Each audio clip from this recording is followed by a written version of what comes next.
Samantala, eksklusibong nakuna ng GMA News ang pagbisita ni Justice Secretary Laila De Lima kay Rolito Go. Siya rin muna ang mangangasiwa sa bilibid habang naka-indefinite leave si Bureau of Corrections Director Gaudencio Pangilinan. Samantala, mas pinaigting naman ang seguridad kay Go. Live mula sa Muntinlupa, may report si Cedric Castillo. Cedric. Yes, Tina, bandang alas 7 ngayong gabi ay dumating nga dito sa main building ng New Bilibid Prison si DOJ Secretary Laila De Lima kasama si DOJ Yusek Francisco Baraan III at mga opisyal ng Bureau of Corrections kabilang na ang ngayon naka-leave na si Bucor Director Gaudencio Pangilinan. Ilang minuto matapos pumasok si De Lima sa isang conference room ng NBP, eksklusibo namang nakuna ng ating team ang murder convict na si Rolito Go na bumaba sa lobby ng main building at pumasok din sa conference room para makipag-usap katabi si Secretary De Lima. Mahigit isang oras ding nag-usap ang dalawa at sa isang punto ay nakita pa natin si Secretary De Lima na akmang kinukuna ng larawan si Go gamit ang kanyang tablet. Sa impormasyon na karating sa atin, gusto raw ni De Lima na siya mismo ay malaman kung totoo o hindi ang kwento ni Go na biktima siya di umano ng abduction. Samantala, dahil sa kanyang medical condition ay hindi sa regular dormitory ng maximum security inmate kundi sa ospital ng Bilibid nga mananatili itong si Rolito Go at nag-leave na rin mula sa kanyang pwesto si Bureau of Corrections Director Gaudencio Pangilinan habang gumugulong daw ang investigasyon para malaman kung ano ang tunay na dahilan ng pagkawala ni Rolito Go. Sa muli niyang pagbabalik sa National Bilibid Prison o NDP, naging mahigpit ang seguridad kay Rolito Go. Gayunman, nagpapasalamat siyang nakabalik siya ng ligtas. Salamat po na nakapabalik na ako rito. Salamat ka. Opo.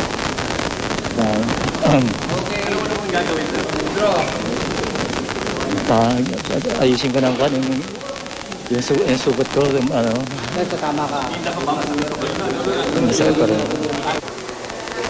Agad din siyang isinailalim sa medical check-up at pansamantalang mananatili sa NBP Hospital lalo pat mayroon siyang stage 4 colon cancer.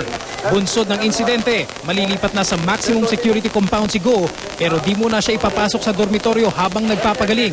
Tanggal na rin ang kanyang pribilehiyong magtrabaho sa simbahan ng NBP, magkaroon ng sariling kubo, pribadong lutuan at 3 sasakyan. Doon siya mag-i-stay muna dahil yung kanyang minimum security category ay medyo magle-level up, no?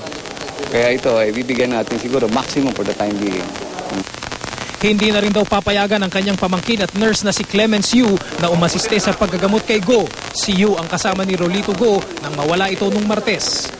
Siguro as a visitor, papayagan natin siya. Pero doon sa ginagawa sa kanyang application, sa pag-cleanse ng mga ano niya, ang gaganap na nun yung mga aming medical staff.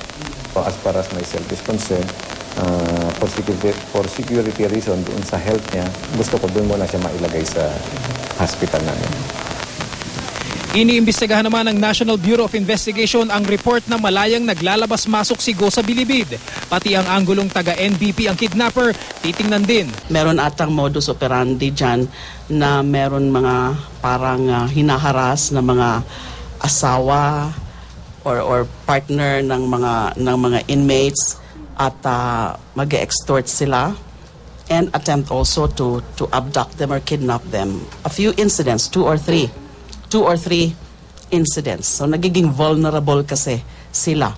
But nahuli naman daw yung mga perpetrators niyan and may kaso na sila. Pero kung mapatunayang pumuga si Go, pwede siyang maharap sa kasong evasion of sentence gaya ni dating Batangas Governor Tony Leviste. Delikado na rin ang paglaya niya sana sa 2013. Para naman hindi na maulit ang insidente, lalagyan na ng CCTV camera ang minimum security area at gate papasok ng NBP compound. Ay, hindi naman natin makukonsider na it is an ordinary, no? Siyempre, medyo ang concern kasi talaga rito, national security, no? Medyo naka-apekto ng malaki rin sa Bureau of Corrections. Tinanggal na rin ang 5 tauhan ng NBP. Mag-aalas 5 ng hapon nang dumating sa NBP si Bucor Director Gaudencio Pangilinan. Nabanggit niyang magli-leave muna siya sa pwesto habang gumugulong ang investigasyon. Maya-maya pa, dumating din si Justice Undersecretary Francisco Baraan III para makipag-closed door meeting kay Pangilinan. Habang gumugulong ang investigasyon ng NBI at PNP, si Justice Secretary Laila De Lima na muna ang mangangasiwa sa operasyon sa Bilibid. Mag-iimbestiga rin ng DOJ kung meron bang dapat managot sa hanay ng Bucor ukol sa insidente. We'll try to get to the bottom of things, ano? Tsaka tingnan natin kung sino yung kung mayroong mga responsibilities up to the position of the director. pero hinala ng NBP. Ang insidenteng kinasasangkutan ng kontrobersyal na preso, bahagi lamang ng isang demolition job. Hindi rin natin maiaalis yung mga ganong haka-haka na baka ito another demolition job kay Director Pangilinan. Tina, ilang minuto pa lamang ang nakakalipas na mamataan natin yung convoy ni Secretary De Lima na lumabas na mula dito sa main building ng Bilibid nga. At sinubukan din nating intervene siya kanina pero hindi naman siya nakapagbigay ng detalye ukol dun sa kanilang pinag-usapan ni Rolito Go. At samantala, kinuha rin natin ang panig ni the Bucor Director Gaudencio Pangilinan ukol sa di umunay demolition job laban sa kanya pero tumanggi na rin siya na magbigay ng komento. At nakumpirma rin natin na hanggang sa mga sandaling ito, yung mga kaanak ni Rolito Go ay nadumpa sa loob ng main building ng New Bilibid Prison. Tina? Cedric, nabanggit mo kanina na binalik na sa maximum security compound itong si Rolito Go. So, that means wala na siyang living out privilege, tama? Tama, yun Tina, automatic yun na mula nung ngayong araw na nga ito na sumailalim na siya dito sa maximum security camp nga ay tinanggal yung mga living out privileges niya at kanina sinilip din natin yung kanyang kubo at nananatili itong nakakandado sa ngayon. Yun yung mga privileges nga, yung pagstay doon, tsaka yung church work niya na doon sa may ina ng awa ay hindi na muna siya papayagan na mag-participate sa ngayon doon. Pero ang sinabi nga ng Bucor dahil nga medyo malala itong medical condition ni Rolito Go ay hindi siya isasama doon sa regular dormitory ng mga maximum security inmates sa Tina. Cedric, anong epekto ng insidenteng ito doon sa nakatakda ng paglaya ni Rolito Go sa susunod na taon? Well, hindi naman na-quantify sa atin ng Bucor at maging ng DOJ kung ano yung magiging epekto nito. Pero kung mapapatunayan daw talaga na hindi naman daw siya talaga na-kidnap or na-abduct at talagang sinadya ni Rolito Go yung kanyang paglabas mula dito sa NBP ay posible siyang maharap dun sa reklamo nga na evasion of sentence at ma-jeopardize nga yung kanyang nakatakda na paglaya sa June 17, 2013 pa nga sana. Pero yun nga, yung mga detalye nun ay talagang kailangan muna daw na isalalim muna yung investigation nung tunay na dahilan ng kanyang pagkakawala, Tina. Ang alam natin, may mga nagreklamo na rin before kay Mr. Pangilinan, hindi ba, tungkol sa mga ginawa niyang reforma dyan sa NBP. So, itong demolition job na anggulo, gaano kaseryosong tinitingnan ito ng DOJ sa ngayon? Well, yung sa DOJ, ang nabanggit lang sa atin kanina ni Yusek Francisco Baraan ay under investigation pa lahat ng mga allegations na ito.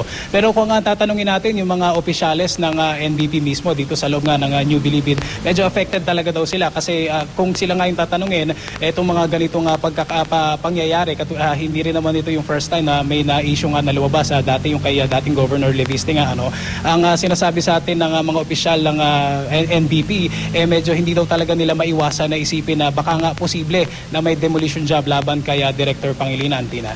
Okay, maraming salamat, Cedric Castillo.